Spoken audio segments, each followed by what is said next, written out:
ચાલો તો આપણો ટોપિક ચાલતો હતો ટોપિક નંબર 12.6 વિશિષ્ટ ઉષ્માધારિતા બરાબર. ચાલો એમાં ત્રીજો મુદ્દો છે ઘન પદાર્થની મોલર ઉષ્માધારિતા ગણો. એટલે મોલર વિશિષ્ટ ઉષ્માધારિતા આપણે ગણવાની ઘન પદાર્થ માટે. તો પહેલા તો ઘન પદાર્થની મોલર વિશિષ્ટ ઉષ્માધારિતા ઉર્જા સમવિભાજન ના નિયમનો ઉપયોગ કરીને ગણી શકાય. ઉર્જા સમવિભાજન શું છે તો સમજો કે આપણે આગળ એવું ભણી ગયા કે વાયુ સાથે સંકળાયેલી સરેરાશ ઉર્જા F/2 kBT આવે. F એટલે કીધું મુક્તતાના અંશો. તો જો મુક્તતાના અંશો 2 હોય બરાબર, મુક્તતાના અંશો 2 હોય તો પછી બંનેમાં કેવી ડિવાઈડ થાય?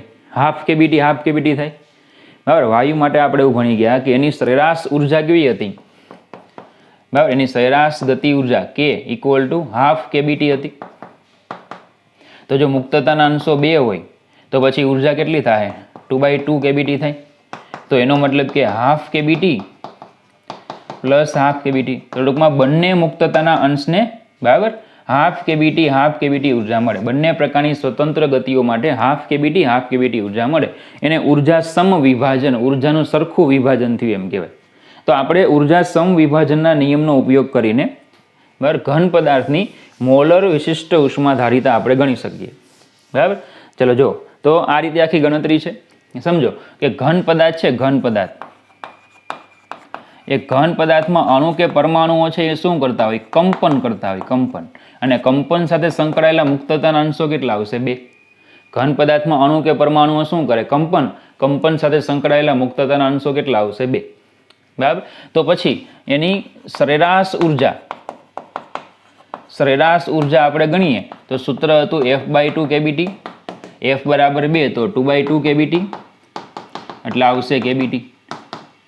તો ઘન પદાર્થ જે છે એના એક અણુ સાથે સરેરાશ ઉર્જા કેટલી સંકળાય? kBT જેટલી ઉર્જા સંકળાય બરાબર. ચલો હવે આ જે અણુ છે એ ત્રિપરિમાણમાં દોલનો કરતો હોય અને ત્રિપરિમાણમાં મુક્તતાના અંશો કેટલા આવે? 3. તો માટે એની સરેરાશ કુલ ઉર્જા બરાબર 3 kBT થશે બરાબર. એક પરિમાણ હોય, એક પરિમાણ તો ઉર્જા kBT, મુક્તતાના અંશ 1 તો 3 પરિમાણ હોય તો 3 kBT.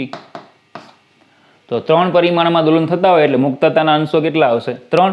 એટલે સરેરાશ કુલ ઉર્જા કેટલી થશે? 3 kBT. તો ઘન પદાર્થમાં એક અણુ સાથે 3 kBT ઉર્જા સંકળાયેલી હોય. એક અણુ સાથે કેટલા સાથે સંકળાયેલી હોય? એક અણુ સાથે. આ જે ઉર્જા છે એક અણુ સાથે સંકળાયેલી હોય બરાબર. તો ધારો કે આપણે 1 મોલ અણુ લઈએ, 1 મોલ અણુ સાથે સંકળાયેલી કુલ સરેરાશ ઉર્જા જેને હું U કહી દઉં. તો એક અણુ સાથે 3 kBT તો એક મોલમાં Na અણુ હોય, Na એવોગ્રેડો અંક જેટલા અણુ હોય તો Na ગુણ્યા 3 kBT થશે બરાબર. એક મોલમાં કેટલા અણુ હશે? Na તો Na ગુણ્યા 3 kBT. ચલો U = આ kB ગુણ્યા Na એટલે R તો 3RT. kB ગુણ્યા Na એટલે શું થાય? R. દાખલા તરીકે સમજો કે ભાઈ આપણે સૂત્ર છે આદર્શ વાયુ અવસ્થા સમીકરણ PV બરાબર μRT. મોલ 2 રીતે મળે, N/Na અને M/mo. એવું તમને 11મા ચેપ્ટરમાં કરાયું છે. 2 રીતે મોલ મળે. તો આમાં જે R છે એ પણ અચળાંક, Na છે એ પણ અચળાંક. એ બંને અચળાંકો ભેગા કરી દઈએ એટલે નામ આપ્યું છે kB. તો જ્યાં kB એટલે R/Na, એને બોલ્ટ્ઝમેન અચળાંક કહેવાય. તો R બરાબર kB ગુણ્યા Na. તો આ વસ્તુ તમારે યાદ રાખવાની છે. આમાં R એટલે શું? Na ગુણ્યા kB. તો અહીંયા આપણે kB ગુણ્યા Na છે તો અહીંયા R કરી નાખ્યા. તો હવે ΔU બરાબર 3R∆T.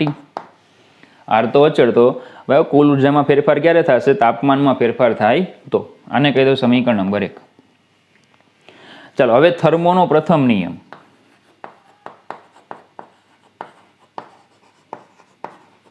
આપણે આવું ભણી ગયા કે ΔU બરાબર ΔQ માઇનસ ΔW બરાબર. ચાલો હવે બીજું કે છેલ્લા સેશનમાં તમને એવું કીધું કે P વિરુદ્ધ Vના આલેખનું ક્ષેત્રફળ તમને કાર્ય આપે એટલે કાર્ય બરાબર P ગુણ્યા V. પી અને વી, પી વિરુદ્ધ વીના આલેખનું ક્ષેત્રફળ તમને શું આપે? કાર્ય આપે. તો કાર્ય એટલે શું કહેવાય? પી અને વીનો ગુણાકાર. તો ડેલ્ટા ડબલ્યુ બરાબર પી ડેલ્ટા વી. પણ ક્યારે આવું લખાય? જો દબાણ અચળ હોય તો. જો દબાણ અચળ હોય તો કાર્યમાં ફેરફાર એટલે પેલી બાજુ ફેરફાર શેમાં થાય? કદમાં. કદનો ફેરફાર એટલે જ કાર્યનો ફેરફાર. ક્યારે? દબાણ અચળ હોય તો. ડેલ્ટા ડબલ્યુ બરાબર પી ડેલ્ટા વી. તો ધારો કે આ પ્રક્રિયા જે છે આપણે એને અચળ દબાણે લઈએ, આખી ગણતરી આપણે કરીએ, એમાં આપણે જો દબાણ અચળ રાખીએ તો પછી ડેલ્ટા ડબલ્યુ બરાબર શું થશે? પી ડેલ્ટા વી થાય. તો અહીંયા શું લખાય? P delta V. Delta U બરાબર delta Q minus P delta V. પણ ઘન પદાર્થ હોય, ઘન પદાર્થના તાપમાનમાં ફેરફાર કરો તો એના કદમાં કાંઈ એટલો બધો ફેરફાર થતો નથી. કદ એપ્રોક્સિમેટલી અચળ રહીએ. એનો મતલબ કે ડેલ્ટા વી બરાબર 0. ફેરફાર 0 થાય તો ડેલ્ટા યુ બરાબર લખાય ડેલ્ટા ક્યુ. સમીકરણ નંબર 2. સમીકરણ 1 અને 2 ને સરખાવી દો.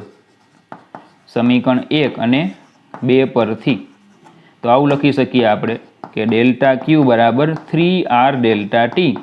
તો delta Q by delta T આપણે કરીએ તો આવશે 3r અને delta Q by delta T એટલે સી, વિશિષ્ટ ઉષ્માધારિતા અથવા મોલર ઉષ્માધારિતા. તો આવશે સી બરાબર 2r.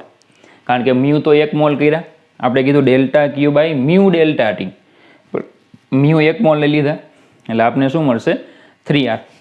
તો આ ગણતરી થઈ જાય ઘન પદાર્થની મોલર ઉષ્માધારિતા. તો તમને બુકમાં આ ઘન પદાર્થની મોલર ઉષ્માધારિતા જે છે એની ગણતરી એમાં, જો કે ગણતરી જેવું તો કશું આપ્યું નથી, ગુજરાતી વાક્યો લખી નાખ્યા છે, પણ એકચ્યુઅલી ગણતરી આ રીતે થાય ઘન પદાર્થ માટે. બરાબર, બહુ સિમ્પલ ગણતરી છે.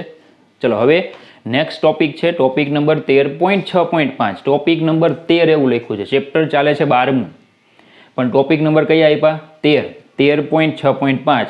મતલબ કે આ ટોપિક બરાબર અત્યારે જે આપણે હમણાં ગણતરી કરીશું એ આપણે 12મા ચેપ્ટરમાં તો આપી જ છે, આની સાથે પણ 13મા ચેપ્ટરમાં પણ આપેલી છે. એટલે 13મા ચેપ્ટરનો એ જે ટોપિક છે, ટોપિક 13.6.5, એ ત્યાંથી ઉચકીને આપણે અહીંયા સાથે જ કરી લેવાનો છે. એટલે આપણે ટૂંકમાં 13મું ચેપ્ટર પણ સાથે ચાલ્યું.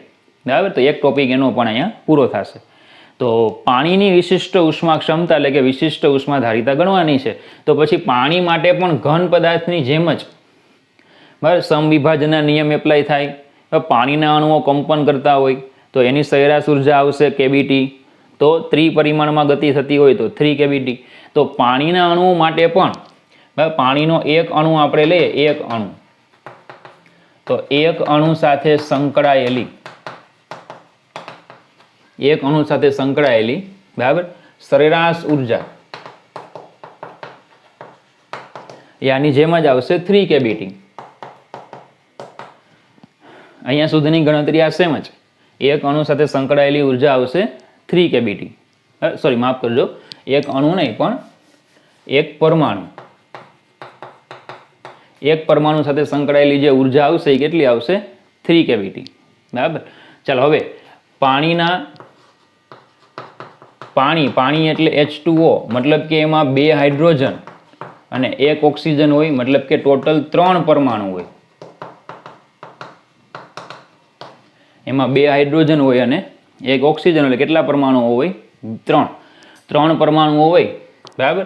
તો ચલો, એક પરમાણુ સાથે સંકળાયેલી ઉર્જા આપણને 3 કેવીટી મળી. તેવા 3 પરમાણુ સાથે, મતલબ કે એક અણુ સાથે સંકળાયેલી સરેરાશ કુલ ઉર્જા, જેને આપણે કહી દઈએ યુ, બરાબર, અથવા તો સરેરાશ એક અણુ સાથે સંકળાયેલી સરેરાશ ઉર્જા જ લઈએ. એક અણુ સાથે સંકળાયેલી સરેરાશ ઉર્જા બરાબર 3 × 3 કેબીટી, એટલે ટોટલ થઈ જશે 9 કેબીટી. 3 × 3 કેબીટી ટોટલ કેટલી થઈ જશે? 9 કેબીટી. બરાબર. ચાલો હવે 1 મોલ પાણી લઈએ. 1 મોલ પાણી સાથે સંકળાયેલી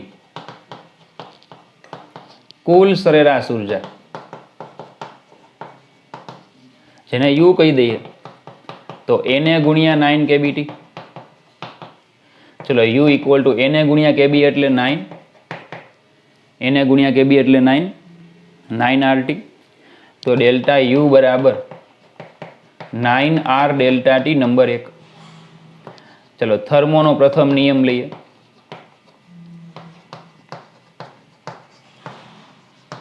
પ્રથમ નિયમ મુજબ ડેલ્ટા યુ બરાબર delta Q minus delta W, બરાબર. અને સેમ આની જેમ જ પ્રોસેસ, પી અચળ, બરાબર. પી જો અચળ હોય તો પછી ડેલ્ટા ડબલ્યુ બરાબર પી ડેલ્ટા વી. અને પાણીમાં તાપમાનમાં ફેરફાર સાથે કદમાં કંઈ એવો બધો મોટો ફરક પડતો નથી, તો પછી કદને અચળ લઈએ તો ડેલ્ટા વી બરાબર 0, તો ડેલ્ટા યુ બરાબર ડેલ્ટા ક્યુ, ડેલ્ટા યુ બરાબર ડેલ્ટા ક્યુ. તો સમીકરણ 1 અને 2 પરથી સમીકરણ 1 અને 2 પરથી ડેલ્ટા ક્યુ બરાબર 9R delta T, delta Q by delta T બરાબર 9R, અને કહી દઈએ સી બરાબર 9R. તો પાણી માટે મોલર વિશિષ્ટ ઉષ્માધારિતા એ કેટલી આવશે? 9R, બરાબર. તો બંને ગણતરીઓ લગભગ સરખા જેવી છે, કંઈ એટલો બધો ફરક નથી. તમારે શું કરવાનું છે? તમારે JEE નીટ કે પછી MCQ માટે આ વસ્તુ યાદ રાખવાની છે કે ઘન પદાર્થ હોય તો એની મોલર વિશિષ્ટ ઉષ્માધારિતા કેટલી આવે? 3R, અને પાણી હોય તો એની મોલર વિશિષ્ટ ઉષ્માધારિતા આવશે 9R. ઓકે. અને આ વસ્તુ યાદ રાખવાની છે. બીજું, પીવી બરાબર μRT એનું બીજું સ્વરૂપ છે પીવી બરાબર NkBT. આપણે આગળ જતા વાયુનો ગતિવાદ જે ચેપ્ટર છે એમાં હજી એક સ્વરૂપ આવશે. એટલે અચળાંક યાદ રાખવાનો, KB બરાબર R/Na, R બરાબર KB ગુણ્યા Na, અને W P અને V નો ગુણાકાર આપણને કાર્ય આપે તો ડેલ્ટા W બરાબર P ડેલ્ટા V. તો અચળ દબાણ હોય તો દબાણને જે છે આપણે ફેરફારમાંથી બહાર લઈ શકીએ તો P ડેલ્ટા V થઈ જશે. ઓકે. ચાલો, તો એ જ 13મા ચેપ્ટરનો ટોપિક જ ચાલે છે આપણે, બરાબર. ટોપિક છે પાણીની વિશિષ્ટ ઉષ્માધારિતા. હવે આગળ ઘણા અમુક ટોપિક આપણે 13મા ચેપ્ટરના પણ આમાં સાથે લીધા છે, બરાબર. કારણ કે આની સાથે કન્ટિન્યુ હોવા જોઈએ ખરેખર, પણ લેખકે આ થોડુંક 12મા ચેપ્ટરમાં આપ્યું, વળી પાછું થોડુંક 13મા ચેપ્ટરમાં આપ્યું, એટલે 13મા ચેપ્ટરના ટોપિક આપણે અહીંયા કન્ટિન્યુ કરી દઈએ છીએ, બરાબર. તો ઉષ્માનો જૂનો એકમ કેલરી છે. પાણીની વિશિષ્ટ ઉષ્માધારિતામાં જ તમને આવો એક ટોપિક આપ્યો છે. ખરેખર ચર્ચા કરવાની છે કેલરી વિશેની, બરાબર. તો ઉષ્માનો જૂનો એકમ કયો છે? કેલરી. જો તમને યાદ હોય તો પ્રસ્તાવનામાં આપણે એવું ભણી ગયા હતા કે કેલરીક નામનું દ્રવ્ય પ્રચલિત પ્રાચીન સમયમાં શું માનવામાં આવતું કે ઉષ્મા એટલે શું છે કે પદાર્થમાં સમાયેલું, પદાર્થના છિદ્રોમાં સમાયેલું એક કેલરીક નામનું પ્રવાહી છે. એટલે ઉષ્માનો પહેલા એકમ કયો વાપરવામાં આવતો? કેલરી. કેલરી એટલે શું? તો કે 1 ગ્રામ તમારે પાણી લેવાનું, એના તાપમાનમાં 1 ડિગ્રી સેલ્સિયસ વધારો કરવાનો, એના માટે જેટલી ઉષ્મા જરૂર પડે એને કહેવામાં આવે કેલરી. 1 ગ્રામ પાણી તમારે લેવાનું, એના તાપમાનમાં 1 સેલ્સિયસનો તમારે વધારો કરવાનો, જેટલું હોય એના કરતાં 1 સેલ્સિયસ વધારવાનું, એના માટે જેટલી ઉષ્માની જરૂર પડે એને શું કહેવામાં આવે? 1 કેલરી. પણ પાણીની વિશિષ્ટ ઉષ્મા તાપમાન સાથે બદલાય છે. દાખલા તરીકે જો હું અહીંયા વિશિષ્ટ ઉષ્મા રાખું અને અહીંયા તાપમાન લઈ લઉં, તો તાપમાન સાથે વિશિષ્ટ ઉષ્મા છે ને આ રીતે બદલાય છે. તાપમાનમાં તમે વધારો કરો છો, 1 ડિગ્રીનો સેલ્સિયસનો વધારો કરો, તો જો સમજો અહીંયા 1 ડિગ્રી સેલ્સિયસ વધારો કરવા માટે ઉષ્મા જો કેવી આપવી પડે? વધારે. અહીંયા 1 ડિગ્રી સેલ્સિયસ વધારો કરવા માટે ઓછી ઉષ્મા આપવી પડે. તો તાપમાન સાથે પાણીની વિશિષ્ટ ઉષ્મા કેવી થાય છે? બદલાય છે. આથી કેલરી આપણે 1 કેલરી વ્યાખ્યાયિત કરીએ, તેમાં કીધું કે 1 સેલ્સિયસ વધારો કરવાનો, તો 1 સેલ્સિયસ વધારો કયા ગાળામાં કરવાનો, તાપમાનના કયા ગાળામાં કરવાનો, એ આપણે વ્યાખ્યાયિત કરવું પડે. આથી કેલરીની વ્યાખ્યા, જે આ વ્યાખ્યા હતી એને થોડી વધુ સ્પષ્ટ બનાવી. આથી કેલરીની વધુ ચોક્કસ વ્યાખ્યા માટે તાપમાનનો એકમ ગાળો દર્શાવવો જરૂરી છે. 1 ગ્રામ પાણીનું તાપમાન 15.5, 14.5 થી 15.5. જો એક તાપમાનનો ફિક્સ ગાળો આપ્યો એ લોકોએ કે 1 કેલરી તમે વ્યાખ્યાયિત કરો, તો ક્યાં વ્યાખ્યાયિત કરવાનો કે તાપમાનનો ગાળો કેટલો લેવાનો? 14.5 થી 15.5. એટલો વધારો કરવા માટે જરૂરી ઉષ્માના જથ્થાને 1 કેલરી તરીકે વ્યાખ્યાયિત કરવામાં આવે છે. ટૂંકમાં કેલરી, બરાબર, કેલરીમાં 1 ગ્રામ પાણી લેવાનું, એના તાપમાનમાં 1 સેલ્સિયસ વધારો કરવા માટે જે ઉષ્મા જરૂર પડે એને કેલરી કહેવાય. પણ એમાં 1 કેલરી એટલે કેટલા થાય? તો કે તાપમાનને, પાણીનું તાપમાન 14.5 ડિગ્રી સેલ્સિયસથી 15.5 ડિગ્રી સેલ્સિયસ જ કરવાનું. બરાબર. એના માટે જે ઉષ્મા આપણે આપવી પડે એને કહેવામાં આવે 1 કેલરી. બરાબર. ચલો એનો એસઆઈ એકમ છે જૂલ. બરાબર. એનો એસઆઈ એકમ શું છે? જૂલ. ચલો 1 કેલરી ઉષ્મા ઉત્પન્ન કરવા માટે જરૂરી કાર્યને ઉષ્માનો યાંત્રિક તુલ્યાંક કહે છે. હવે સમજો તમે 1 કેલરી ઉષ્મા ઉત્પન્ન કરો. હવે 1 કેલરી ઉષ્મા એટલે એને આપવી પડે. એ ઉષ્મા પદાર્થને આપવા માટે આપણે શું કરવું પડે? કંઈક કાર્ય કરવું પડશે. એ જે કાર્ય આપણે કરીશું એ કાર્યને કહેવાય ઉષ્માનો યાંત્રિક તુલ્યાંક. એ કાર્યને શું કહેવાય? ઉષ્માનો યાંત્રિક તુલ્યાંક. જે ઉર્જાના 2 એકમો કેલરીથી જૂલના રૂપાંતરણનો એકમ છે. એટલે યાંત્રિક તુલ્યાંક, ઉષ્માનો યાંત્રિક તુલ્યાંક એ શું છે? જૂલનું કેલરીમાં અને કેલરીનું જૂલમાં રૂપાંતર કરતો એક અચળાંક છે. બરાબર. તો એ કહેવાય ડબલ્યુ જૂલ એટલે જે એચ કેલરી, જ્યાં જે એટલે ઉષ્માનો યાંત્રિક તુલ્યાંક.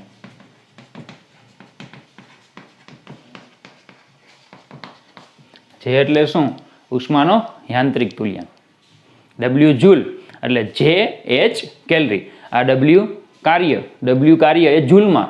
બરાબર. તો અહીંયા આ ઉષ્મા એચ એ શેમાં છે? કેલરીમાં. તો આ ઉષ્માને જે કેલરીમાં છે એને જે વડે તમે ગુણો એટલે શું થઈ જશે? જૂલમાં. કેલરીની ઉષ્માને તમે જે વડે ગુણો એટલે શું થઈ જાય? જૂલ. તો આ જે કેટલા? જે એટલે 4.186 જૂલ પ્રતિ કેલરી, આવું લખાય. જે એટલે 4.186 જૂલ પ્રતિ કેલરી. જે એટલે ઉષ્માનો યાંત્રિક તુલ્યાંક અને જે એટલે કેટલા? 4.186 જૂલ પ્રતિ કેલરી. એટલે આપણે એમ કહીએ કે 1 કેલરી એટલે 4.186 જૂલ. જો આ જે એટલે ઉષ્માનો યાંત્રિક તુલ્યાંક, આ જે એટલે જૂલ. બરાબર. આ જે એટલે ઉષ્માનો યાંત્રિક તુલ્યાંક અને આ જે એટલે શું છે? જૂલ. પેલી બાજુ હોય તો એકમ હોય, આ બાજુ હોય તો સંજ્ઞા હોય. બરાબર. તો ટૂંકમાં યાદ રાખવાનું કે કેલરીને જૂલમાં ફેરવવી હોય તો 4.186 વડે આપણે શું કરવું પડે? ગુણવું પડે. કારણ કે 1 કેલરી એટલે 4.186 જૂલ. બરાબર. તો એવું કીધું છે પાણીની વિશિષ્ટ ઉષ્મા ધારિતા, પણ ખરેખર ચર્ચા આખી શેની છે? કેલરીની. એટલે કેલરી સમજાવો, 1 કેલરી વિશે સમજૂતી આપો. બરાબર. એવું તમને પૂછાય તો તમે આ પ્રશ્ન ત્યાં લખી શકો.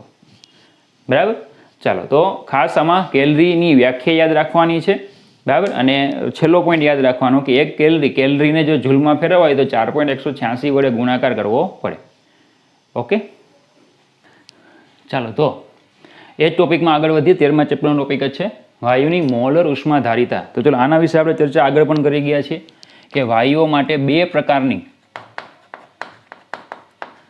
પ્રકારની મોલર ઉષ્મા ધારિતા વ્યાખ્યાયિત થઈ છે.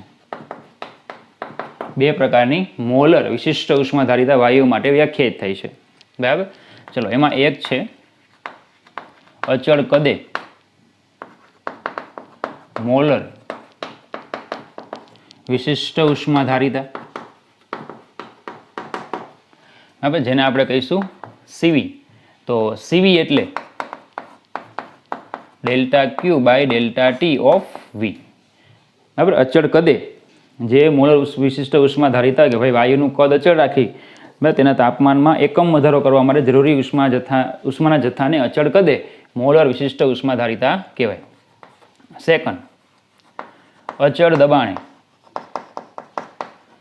મોલર વિશિષ્ટ ઉષ્મા ધારિતા. ચલો, જેને આપણે કહીશું સીપી. તો સીપી એટલે આવશે delta Q by delta T of P. તો આની ચર્ચા 11મા ચેપ્ટરમાં પણ આપણે કરી ગયા છીએ. બરાબર.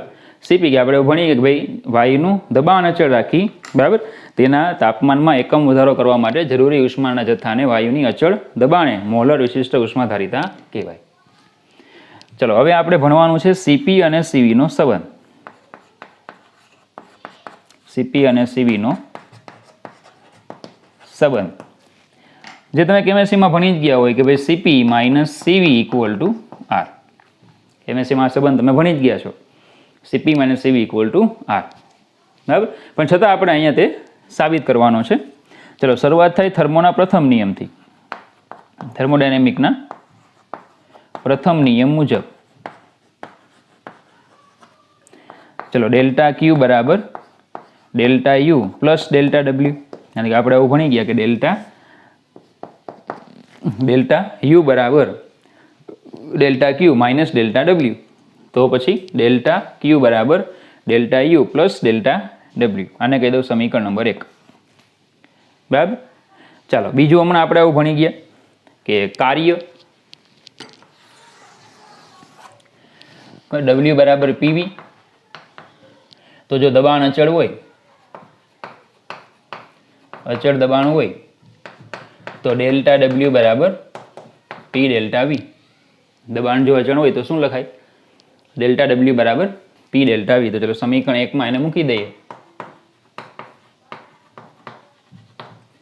આવશે ડેલ્ટા Q બરાબર ડેલ્ટા U વત્તા P ડેલ્ટા V. અહીંયા મૂકી દો તો આવશે ડેલ્ટા Q બરાબર ડેલ્ટા U વત્તા P ડેલ્ટા V. બરાબર. ચાલો હવે PV બરાબર મ્યુ RT. તો P ડેલ્ટા V બરાબર મ્યુ R ડેલ્ટા T. અને જો મ્યુ હું 1 મોલ લઈ લઉં તો પછી P ડેલ્ટા V બરાબર R ડેલ્ટા T. આ ફર્સ્ટ પોઈન્ટ. સેકન્ડ સૂત્ર ભણી ગયા U equal to F/2 mu RT ઉર્જા. તો ડેલ્ટા U બરાબર F/2 mu R delta T. ચલો આમાં પણ મ્યુ બરાબર 1 મોલ લઈ લઈએ તો ડેલ્ટા U બરાબર F/2 R ડેલ્ટા T. ચલો હવે જે આ બંને કિંમતો છે P ડેલ્ટા V બરાબર R ડેલ્ટા T અને ડેલ્ટા U બરાબર F/2 R ડેલ્ટા T, એ બંને જે છે એને આપણે આ સમીકરણ નંબર 2 એમાં મૂકી દઈએ. ચાલો તો સમીકરણ 2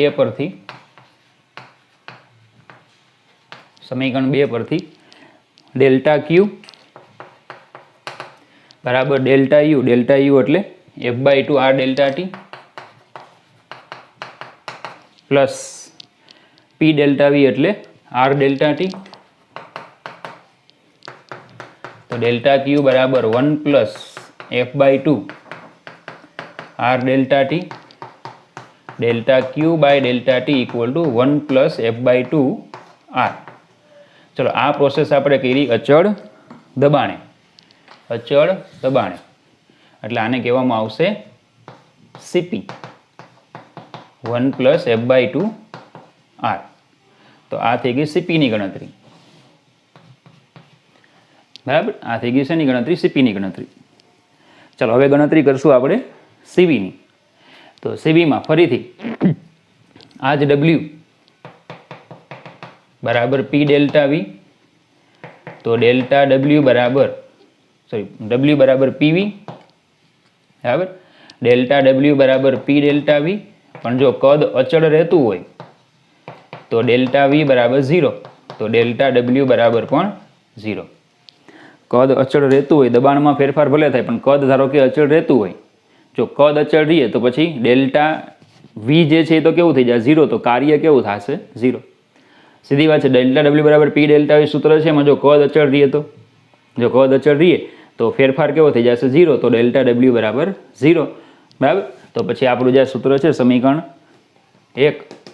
બરાબર. સમીકરણ 1 માં આપણે સમીકરણ 1 પરથી ડેલ્ટા Q બરાબર ડેલ્ટા U એટલે જ આવશે F/2 R delta T. F/2 R delta T. અને આ P ડેલ્ટા V એટલે ડેલ્ટા W એ કેવા થઈ જશે? 0. તો આને લખાશે delta Q by delta T F/2 R. ચલો આ પ્રોસેસ કરી આપણે અચળ કદે એટલે આને કહેવાય CV બરાબર F/2 R. તો આ થઈ ગયો CP અને CV. ચલો હવે જો સંબંધ જોતો હોય એમનો તો આ CP થી સ્ટાર્ટ કરો. CP R અહીંયા ગુણી દો એટલે અહીંયા R વત્તા R આને ગુણી દો એટલે F/2 R.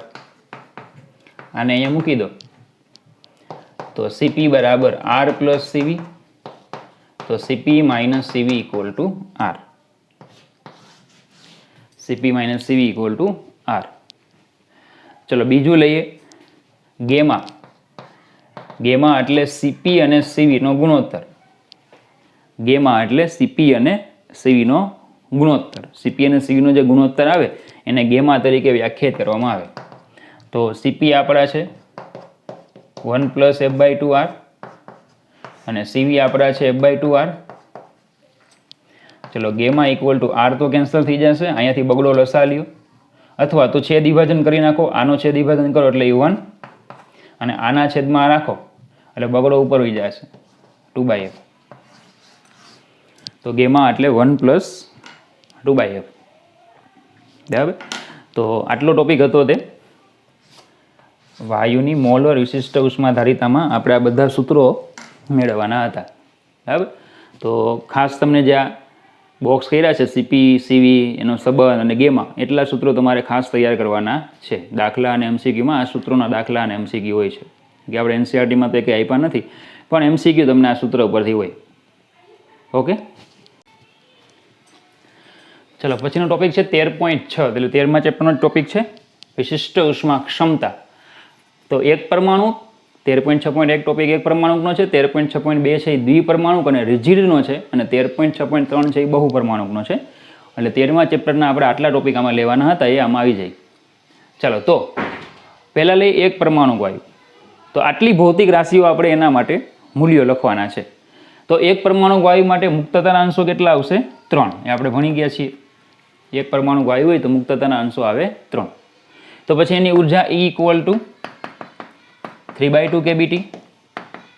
બરાબર. એની આંતરિક ઉર્જા એટલે આવશે 3/2 μRT. ચલો સીવી જે છે એ આવશે 3/2 R અને સીપી જે છે એ આવશે, અહીંયા તમે 3 મૂકશો એટલે 3/2 તો આવશે 5/2R. અહીંયા 3 મૂકશો એટલે 3 + 2 5/2R. અને ગેમા એટલે સીપી અને સીવીનો ગુણોત્તર, તો આ ગુણોત્તર લેશો તો થઈ જશે 5/3. બરાબર. જે ગુણોત્તર છે એ ગુણોત્તર થઈ જશે 5/3. ચાલો હવે દ્વિપરમાણુ વાયુ માટે મુક્તતાના અંશો 3 રેખીયના, 2 ચાકના, 2 દોલનના એટલે 7. દ્વિપરમાણુ વાયુ છે એના માટે મુક્તતાના અંશો આવશે 7. ચાલો તો પછી એની ઉર્જા E ઇક્વલ ટુ 7/2 kBT. આંતરિક ઉર્જા આવશે 7/2 μRT. સીવી જે આવશે 7/2 R. સીપી ચલો અહીંયા 7 મૂકો એટલે 9 9/2R. અને ગેમા તો CP/CV કરશો એટલે આવશે 9/7. ચલો હવે જો એમાં રિજિડ હોય તો મુક્તતાના અંશો 3 + 2 એટલે 5 જ આવશે. રિજિડ હોય તો મુક્તતાના અંશ કેટલા આવશે? 5. દોલન ગતિના નહીં આવે તો 5/2 kBT. બરાબર. આ 5/2 μRT. સીવી 5/2 R. સીપી અહીંયા 5 મૂકો એટલે 7/2 R. અને ગેમા આવશે 7/5. બરાબર. ચાલો તો આ એની આંતરિક ઉર્જા અને કુલ ઉર્જા અને સીપી સીવી અને ગેમાના બધા મૂલ્યો થઈ ગયા જે તે પરમાણુ વાયુ માટે. હવે છે બહુપરમાણુ વાયુ હોય તો મુક્તતાના અંશો આવશે 3 + 3 + F. F જે છે ને એ દોલન. બહુપરમાણુક હોય તો રેખીય ગતિ સાથે 3 મુક્તતાના અંશ સંકળાય, ચાક ગતિ સાથે 3 સંકળાય, અને કંપન જે છે દોલન કંપન એની સાથે F મુક્તતાના અંશ સંકળાય. કેટલા ધારો કે સંકળાય છે? F. કારણ કે બહુપરમાણુક છે, ખબર પડે બહુપરમાણુક છે એટલે એની સાથે સંકળાયેલા દોલન ગતિના મુક્તતાના અંશ કેટલા આવશે? F. ચલો હવે એની ઉર્જા લઈએ તો પહેલા 3 એટલે 3/2 kBT. બીજા 3 એટલે 3/2 kBT. પછી F kBT. કારણ કે દોલન ગતિમાં બરાબર દોલન ગતિ સાથે હંમેશા kBT ઉર્જા સંકળાયેલી હોય, કારણ કે એક દોલન ન થતું હોય, દોલનમાં 2 થાય. 2 પ્રકારની સ્વતંત્ર ગતિઓ પોસિબલ છે. એટલે એમાં જે ઉર્જા સંકળાયેલી હોય કેટલી હોય? હંમેશા દોલનમાં 2 ઉર્જા સંકળાયેલી હોય, ½ kBT + ½ kBT હોય એટલે kBT. ગુણ્યા જો હું એને કરી નાખું તો મને શું મળશે? ટોટલ U મળશે આરના સ્વરૂપમાં. ચલો તો U બરાબર આ 6/2 એટલે 3 kBT પ્લસ F kBT ગુણ્યા એને.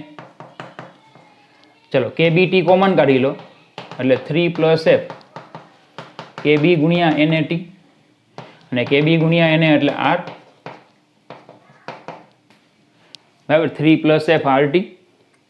તો ચલો સૂત્ર આવું લખાય ડેલ્ટા યુ બરાબર 3 plus F R delta T. તો delta U by delta T હું કરું 3 પ્લસ એફ આર, આને કહેવામાં આવે છે સીવી. શું કહેવાય? સીવી. યાદ રાખજો, આને સીવી કહેવાય. આ અચળ કદે હોય, આ સીવી થઈ ગયું. ચલો સીપી કરવું હોય હવે તો CP minus CV equal to R. તો સીપી બરાબર આર પ્લસ સીવી. સીપી બરાબર R plus 3 plus F R, એટલે સીપી થઈ જશે 4 પ્લસ એફ આર. આ બહુ પરમાણુ માટે સીપી થઈ જાય 4 પ્લસ એફ આર. હવે ગેમા, ચલો ગેમા એટલે સીપી અને સીવીનો ગુણોત્તર. તો આવશે 4 પ્લસ એફ આર ના છેદમાં 3 plus F R. R R cancel થાય એટલે 4 પ્લસ એફ ના છેદમાં 3 પ્લસ એફ. આ ગેમા. બરાબર. તો આપણા સિલેબસમાં બેઝિકલી એમસીક્યુમાં એમાં તમે બહુ પરમાણુ અણુઓ માટે તમે કશું જોવાના નથી, ક્યાંય ભણવાના પણ નથી તમે. કારણ ખાસ આટલું ખાસ છે, એક પરમાણુ, દ્વિપરમાણુ અને રિજિડ, એટલું તમને ખાસ પૂછાય છે. બહુ પરમાણુ જે છે એટલું બધું ક્યાંય એમસીક્યુ કે એમાં યુઝ થતું નથી. બરાબર. તો આ આજના ઓલમોસ્ટ આજના આખા સેશનમાં ચેપ્ટર 13ના ટોપિકો હતા. ચેપ્ટર 12નો જે આપણે આગળ ભણી ગયા એક જ ટોપિક હતો ખાલી ઘન પદાર્થમાં, બરાબર, વિશિષ્ટ ઉષ્માધારિતા આપણે 3R ગણી તે. બાકી આજે બધા કયા હતા? ચેપ્ટર 13ના. એટલે ચેપ્ટર 13માં આ ટોપિકો જે છે એ હવે ત્યાં ભણાવવામાં આવશે નહીં. ઓકે. તો ચલો ફરી પાછા આપણે નેક્સ્ટ સેશનથી ફરી પાછા ચેપ્ટર 12ના ટોપિક તરફ જઈશું. ઓકે.